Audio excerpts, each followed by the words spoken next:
Buenas tardes, doctora. Sí, ¿Sí se doctora, escucha? buenas tardes. Ok, perfecto. Vamos a empezar la clase de neurodesarrollo. Son dos clases seguidas, pero les daré unos minutos para respirar entre una y la otra. Las dos están concatenadas, ¿no? Bueno, hablaremos de neurodesarrollo y quería comentarles que el futuro del hombre está en el cerebro de los niños. No es solo porque soy neuropediatra. En realidad, si cuidamos el cerebro del recién nacido y de nuestros niños, estamos cuidando a la humanidad, ¿no? Esto lo ha dicho Schweidman. El neurodesarrollo es un proceso muy prolongado que comienza desde la etapa prenatal y se extiende por lo menos hasta el fin de la adolescencia, incluso hasta los 30, 35 años, ¿no? Y el examen de la conducta de un lactante es esencialmente un examen del sistema nervioso central. Durante toda la infancia, la tarea primordial del sistema nervioso es la adquisición y perfeccionamiento de diversas funciones. Por lo tanto, una perturbación del desarrollo es signo guía de una alteración de maduración cerebral. Esta es una disciplina con fronteras no muy definidas, tiene un amplio campo de investigación y se va diversificando, enriqueciéndose día a día, ¿no? Entonces vamos a ver que en la medicina humana el neurodesarrollo va a estar a cargo de muchos especialistas, ¿no? Entre el obstetra, ¿no? El neonatólogo, el pediatra, el neonatólogo, el neuropediatra, el psiquiatra, el psicólogo, el fisiatra y el profesor de ahora, ¿no? No hay un orden cuál es más importante, todos son importantes y cada uno tiene un rol diferente al otro, el uno al otro, ¿no? Y el conocimiento del neurodesarrollo normal es la base fundamental para el diagnóstico de lo anormal. Y una valoración correcta permite una detención y un tratamiento temprano. Entonces, en el neurodesarrollo vamos a tener que hay factores biológicos, endógenos o exógenos, que se van a involucrar en el neurodesarrollo, ¿no? En endógenos vamos a ver la herencia genética, los factores epigenéticos. Por ejemplo, hay en una patología que es el trastorno de déficit de atención e hiperactividad, hay una carga genética, ¿no? Preguntamos a los padres, ¿hay alguno de la familia que tenga el mismo carácter de su niño? Porque el hiperactivo es muy inquieto, impulsivo, a veces no obedece, etcétera, ¿no? Entonces, a veces el papá o la mamá dice, sí, se parece al abuelo, ¿no? O se parece al papá. Y no ha tenido diagnóstico esa persona, ¿no? ¿Por qué? Porque antiguamente no se hacía ese diagnóstico. Pero vean que estos factores genéticos influyen mucho en el desarrollo, ¿no? Incluso el coeficiente intelectual, ¿no? Tienen bastante herencia genética, ¿no? Factores epigenéticos, factores prenatales, como ustedes sí han visto en neonatología, ¿no? Cuáles son factores prenatales, los perinatales, los postnatales inmediatos, ¿no? Que van a influenciar en el neurodesarrollo, ¿no? No es igual un niño prematuro, extremadamente prematuro, con un niño a término, ¿no? La misma prematuridad trae otras patologías que involucran el sistema nervioso central, ¿no? O un niño con asfixia perinatal, es diferente su neurodesarrollo, va a cambiar su neurodesarrollo, ¿no? Y en los factores culturales, psicológicos, socioeconómicos también son muy importantes, ¿no? Había un médico bastante, ya está retirado, él decía, depende a qué familia llega, ¿no? ¿Cómo es el pronóstico? A veces decía, ¿no? Doctor, ¿y cómo es el pronóstico de un trastorno de espectro autista? Primero, ¿qué tipo de espectro? Ya bueno, que tenga el mismo tipo de espectro, el mismo grado, etcétera. Depende al hogar donde llegue. Si es un hogar que lo va a ayudar, ¿no? Que le va a dar mucho calor, un amor, terapias, etcétera, ese niño va a mejorar bastante. Pero si un niño llega a un hogar donde nadie le da estimulación, no tienen plata para las terapias, nadie se ocupa del niño, va a salir peor que lo que ha venido, ¿no es cierto? Entonces, vamos a tener, aquí es la estimulación afectiva, la relación madre-hijo, ¿no? La estimulación psicosensorial. Acá le podemos ayudar, ¿no? Esto se puede ayudar al paciente. Las posibilidades educacionales también, ¿no? La nutricional, si está bien nutridito o no mi paciente, ¿no? Los servicios médicos con que cuenta, ¿vean? Los factores poligenéticos, socioculturales, las comunidades cerradas, la consanguinidad, por ejemplo, ¿no? Predispone que haya síndromes en las cuales haya retardo mental, por ejemplo, y su neurodesarrollo está alterado, ¿no? Muy bien. Entonces, ¿cuáles son los principios del desarrollo? Primero, que es un proceso continuo. Depende básicamente de la maduración del sistema nervioso. Es cefalocaudal, empieza en la cabeza, en la cabeza y termina en los pies, ¿no? Las secuencias son las mismas en todos los niños, pero la velocidad varía, ¿no? Por ejemplo, un niño puede caminar al año, otro niño al año 6 meses, ¿no? Entonces las secuencias, primero controla la cabecita, después se sienta, después camina, ¿no? Esa es la secuencia. La velocidad es a qué edad camina, ¿no? A qué edad camina.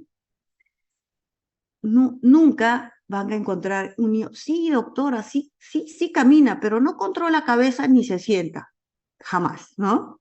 Porque va así en forma ordenada. Primero es la cabeza, el tronco y después las extremidades. De las respuestas generales masivas van a movimientos individuales. Esto como un ejemplo. Por ejemplo, el niño primero levanta el hombro, ¿no? Controla el bracito desde las articulaciones mayores, después va al codo, después a la muñequita y después a las manitos, ¿no? Entonces, de lo general va a lo individual. Entonces, como hemos hablado tanto del sistema nervioso, tenemos que saber cómo es el neurodesarrollo de este sistema nervioso, ¿no? Cómo es el desarrollo de estas estructuras y solamente por razones didácticas lo vamos a separar en dos periodos, los primeros 5 meses y los siguientes. ¿Qué pasa en los primeros 5 meses? Hay la gastrulación, la inducción, la segmentación, la neurulación. Esto les seguro que les hace recordar una clase de embriología, ¿no? Y sí, pues estamos regresando a la clase de embriología. Entonces, ¿qué va a pasar con el cerebro? Va a haber una morfogénesis cerebral, va a haber cierre de tubo neural, va a haber formaciones de las células nerviosas, la migración neuronal. Todo esto en los 5 primeros meses, ¿no? ¿Y qué es la gastrulación? La gastrulación, miren, en 1978 es Lewis Wolpert que tiene esta definición. No es el nacimiento, ni el matrimonio, ni la muerte, pero la gastrulación es verdaderamente el tiempo más importante de la vida. ¿Por qué es importante? Porque es el nacimiento del sistema nervioso. La inducción. La inducción denota influencia de un tejido embrionario sobre otro. Por ejemplo, el mesodermo, que induce a la formación de la lámina basal del tubo neural. El mesodermo, que induce al ectodermo. La inducción neural es la diferenciación o maduración de estructuras del sistema nervioso a partir de nuestro ectodermo indiferenciado. Entonces, hay las estructuras trilaminar, la estructura trilaminar, una es el ectodermo, y de este ectodermo indiferenciado aparece todo el sistema nervioso, ¿no? Existe en todo este proceso ventanas temporales, o sea, hay una ventana en la que se produce la gastrulación, otra ventana la inducción, y así sucesivamente. Tiene un tiempo, ¿no? Y acá vemos cómo se va formando la placa neural, ¿no? Y acá tenemos el ectodermo, y acá tenemos la notocorda, y acá tenemos el mesodermo que está influenciando a nuestro ectodermo, ¿no? Y acá vamos a ver la placa neural. Acá se está invaginando. Acá se está cerrando el tubo neural y acá ya tenemos el tubo neural, ¿no? Tenemos el tubo neural. La segmentación es en la cual el sistema nervioso crea compartimientos que restringen el movimiento celular y hacen barreras físicas o químicas para que esa neurona que está en ese espacio no se vaya a otro compartimiento. Estos compartimientos embrionarios son conocidos como neurómeros. Entonces, la creación de los neurómeros permite el desarrollo de estructuras dentro de las regiones del cerebro sin que los neuroblastos que se forman salgan, se dirijan a otra parte del neuroaxis. Tenemos, todo esto está guiado por los genes, ¿no es cierto? Tenemos genes organizadores, genes reguladores. Ahora, el gen regulador puede ser en algún momento organizador y así viceversa. Un organizador puede ser regulador en otro momento, ¿no? Puede cambiar de rol, no, es muy dinámico esto, ¿no?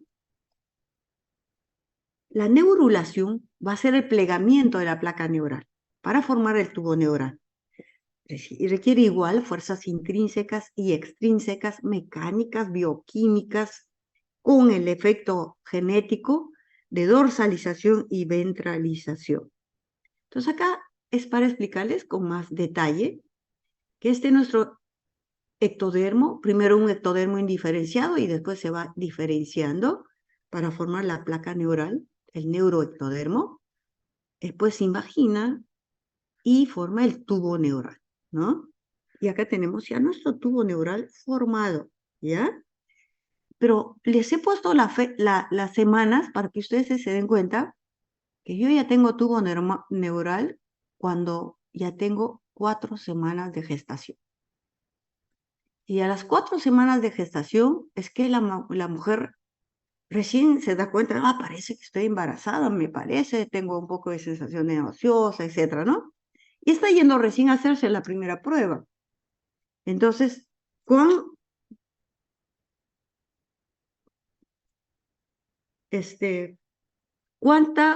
hay que tener bastante previsión para embarazarse, ¿no?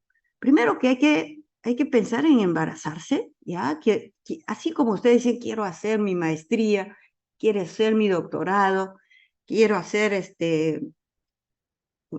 una diplomatura, etcétera. Esto es mucho más importante, ¿no? Porque ustedes van a tener un niño. Y si van a tener un niño, es muy bueno programarlo. Y si lo voy a programar, voy a tener mucho cuidado previo a que esté embarazada, ¿no? Previo al embarazo, 2 a 3 meses del embarazo, bien nutrida, ¿no? Sin tóxicos. Tóxicos incluyen alcohol, cigarrillos, etcétera, etcétera. Y estar al pie, ¿no? Ya me voy a embarazar, me embarazo y tengo mucho cuidado de los rayos X también, ¿no es cierto? Entonces, esto es importantísimo. Y acá es para igualito, ¿no? ¿Cómo se forma el tubo neural? Para que lo ponga. Y acá vemos que acá hay un neuroporo anterior y un neuroporo posterior. Y que en un determinado momento se cierra. Este neuroporo anterior se debe cerrar. Y si no se cierra, ¿qué patología podría aparecer? Podría ser un encéfalo-cele, ¿no? Y si el neuroporo posterior no se cierra, podríamos tener una espina bífida. Es para que ustedes se den cuenta que en un inicio ya puedo tener la patología de espina bífida, ¿no? Pero por eso les digo prevención, antes de que esté alimentada la mamá, que tenga las vitaminas necesarias para poder tener a un bebé, ¿no? Esto también, sí, esto es otra vez para incidir en lo mismo, ¿no? El neuroporo rostral, el neuroporo posterior. Y acá les pongo los días. ¿Por qué les pongo los días? Mira, mi tubo neural, 28 días. 37 días ya se está formando los ventrículos laterales, tercer ventrículo, ¿no? Mis hemisferios cerebrales. A los 44 días tengo mis hemisferios cerebrales, ¿no? Y acá ya casi, ¿cómo? 55 días tengo todas las estructuras. Solo a los 55 días. Y acá, para que se den cuenta cómo va formándose, ¿no? Acá tenemos las tres vesículas primarias, que sería el prosencéfalo, el mesencéfalo, el romboencéfalo. De acá vamos a tener todo el sistema nervioso central. Prosencéfalo se va a dividir en telencéfalo y diencéfalo. Del telencéfalo va a venir los hemisferios cerebrales, ¿ah? Que van a estar unidos por el cuerpo calloso. El diencéfalo, miren, el diencéfalo, este cuadrito les he agregado ahora en esta presentación. El diencéfalo, para que se den cuenta cómo aparecen las estructuras, ¿ya? El diencéfalo, vamos a ver, miren, el hipotálamo, la hipófisis, todas las estructuras del diencéfalo. Y del mesencéfalo va a ser el cerebro medio, ¿no? El mesencéfalo, el tronco, ¿no? El romboencéfalo, vamos a tener el metencéfalo y el mielencéfalo. El metencéfalo, miren, va a formar tronco, protuberancia, cerebelo. Y el mielencéfalo, vamos a ver la médula y el bulbo. ¿Vean cómo es tan exacto el neurodesarrollo? Y todo tiene su ventana temporal. Acá, para ver cómo se van formando posteriormente los surcos, las cisuras, y cómo el cerebro del recién nacido a los 9 meses es diferente que del recién nacido de 6 meses, el prematurito, ¿no? El prematuro todavía le faltan los surcos y las cisuras. Y en estos 3 últimos meses se forman los surcos y las cisuras. Y eso es a la microscopía electrónica, ¿no? A la microscopía electrónica tenemos las células neuroepiteliales, vamos a tener el neuroblasto, que va a dar el neuroblasto multipolar. Estas células neuroepiteliales también dan resultado al glioblasto, y el glioblasto va a ser el astrocito, que puede ser fibroso o protoplasmático. Las células del epéndimo quedan como células de epéndimo, y vienen las células mesenquimatosas, ¿no?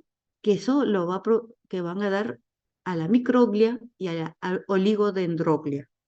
También en las células, cada célula tiene un camino distinto, ¿no?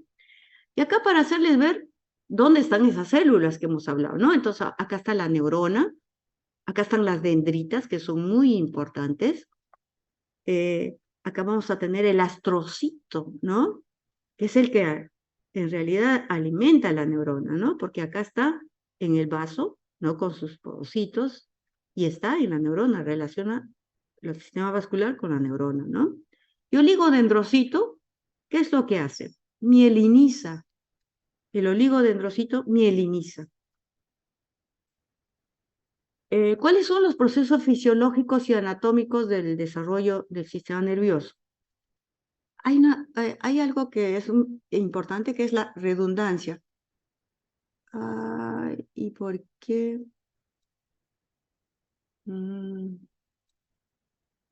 Si no, volvemos a entrar si se va, ¿ya? Si se va, volvemos a entrar al mismo.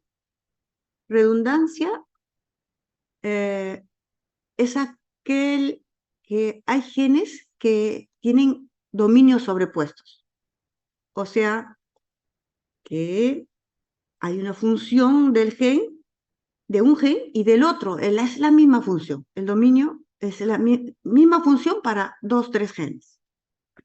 Ya que si se altera un gen, hay otro gen que lo va a compensar en esa función, ¿no? igualitos de las neuronas, ¿no? Hay una sobreproducción de neuronas, alrededor de 30 a 50%, en todas las regiones del sistema nervioso. Y hay una sobreproducción también de sinapsis, en la cual hay una sobreproducción de sinapsis y después va a haber un podamiento. Hay procesos fisiológicos y anatómicos. Hay separación y migración de crestas neuronales, hay proliferación de células neuroepiteliales, hay la apoptosis, que tiene una primera fase, que es la muerte celular programada de células indiferenciadas, y hay otra segunda fase, que es la muerte celular de las células maduras bien diferenciadas. Esto es un proceso continuo y que va hasta el periodo postnatal temprano. Y acá ven las neuronas cerebrales, la sinapsis, ¿no? Miren cómo es el córtex de un recién nacido, de 3 meses, de 2 años, miren, una sobreproducción de sinapsis, y progresivamente hay un podamiento, y este ya es de 14 años, ¿no? Se va viendo un podamiento de toda la sinapsis, de las sinapsis que genéticamente están determinadas, ¿no es cierto? La migración neuronal es otro fenómeno en la cual los neuroblastos de la parte interna pasan a la corteza y van migrando. Las que migran inicialmente van a la parte más central, y las que migran más tardíamente migran a la parte más periférica.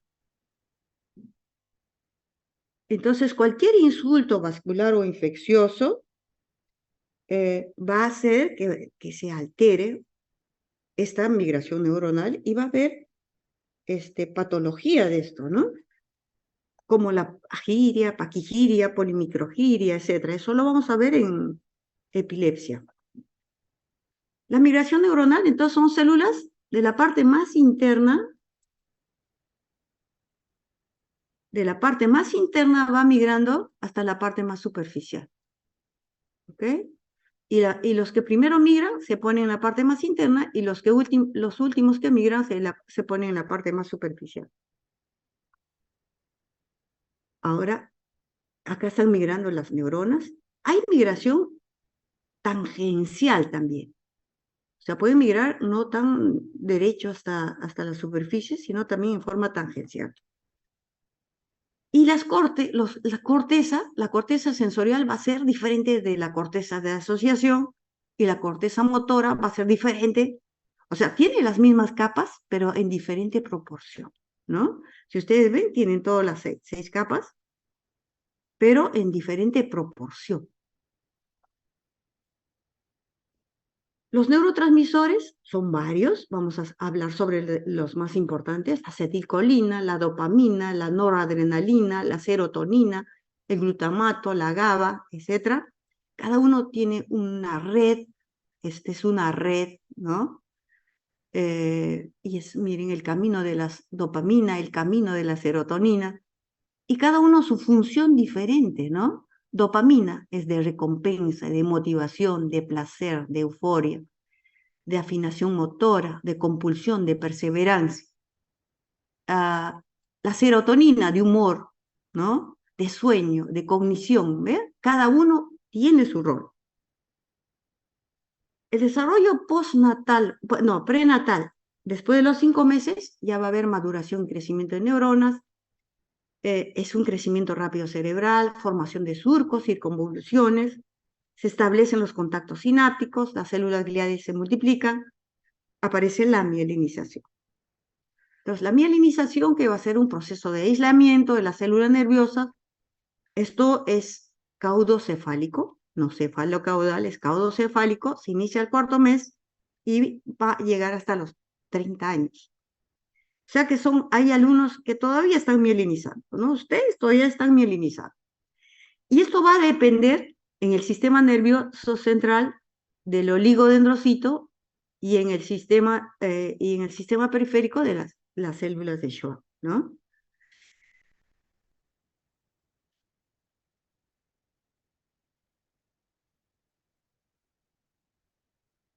Ahora, esto es en el tiempo, ¿no?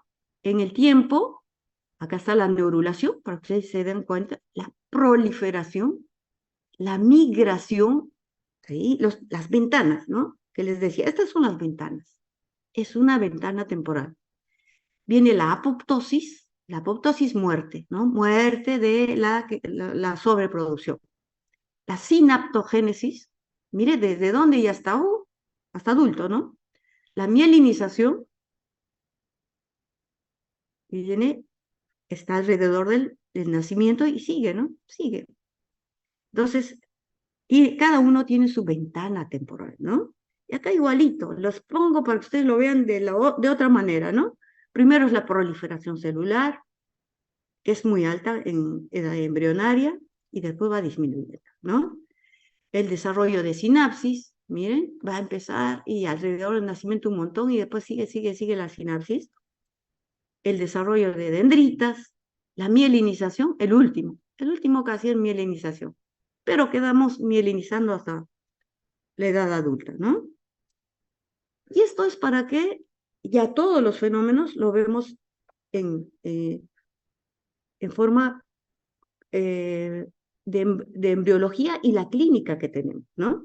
Entonces, la gastrulación, nacimiento del cerebro, neurulación, formación del tubo neural, regionalización, después viene la proliferación, la formación de plexos y vasos sanguíneos, la migración, ahí les decía es radial, es tangencial, la sinaptogénesis, aparece la sinaptogénesis, la mielinización subcortical y cortical, y ya estamos en la edad adulta, ¿no? Y acá, si ustedes hacen una resonancia magnética, por ejemplo, al recién nacido, el primer mes es diferente que a los 10 años, ¿no es cierto? Hay que conocer esto para saber si, para saber si es anormal o normal, ¿no? ¿Cuál es el fenómeno normal, ¿no? Ok. La plasticidad cerebral es la capacidad del sistema nervioso a adaptarse, sea para recuperar funciones perdidas o para adaptarse en el aprendizaje. El aprender es plasticidad cerebral. Puede, estos cambios pueden producir nuevas neuronas, nuevas redes neuronales, nacimiento de nuevas neuronas y ciertas conexiones que había, que antes había, eh, y se lesionaron, por ejemplo, aparecen otras, ¿no? Otras conexiones.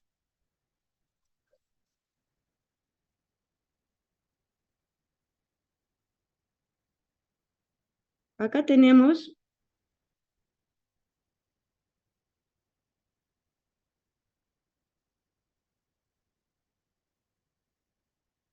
acá tenemos las espinas de las dendritas, ¿ya? Espinas dendríticas se llaman.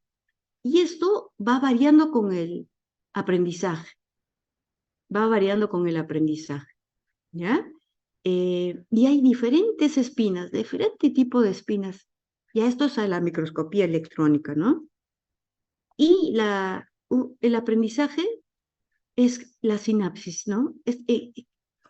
Uno aprende con nuestra sinapsis, ¿no? Y acá están las espinas, miren, ¿no? Son los contactos que tiene de una neurona con otra, ¿no? Y, por ejemplo, si acá es una situación original, hay una experiencia, por ejemplo,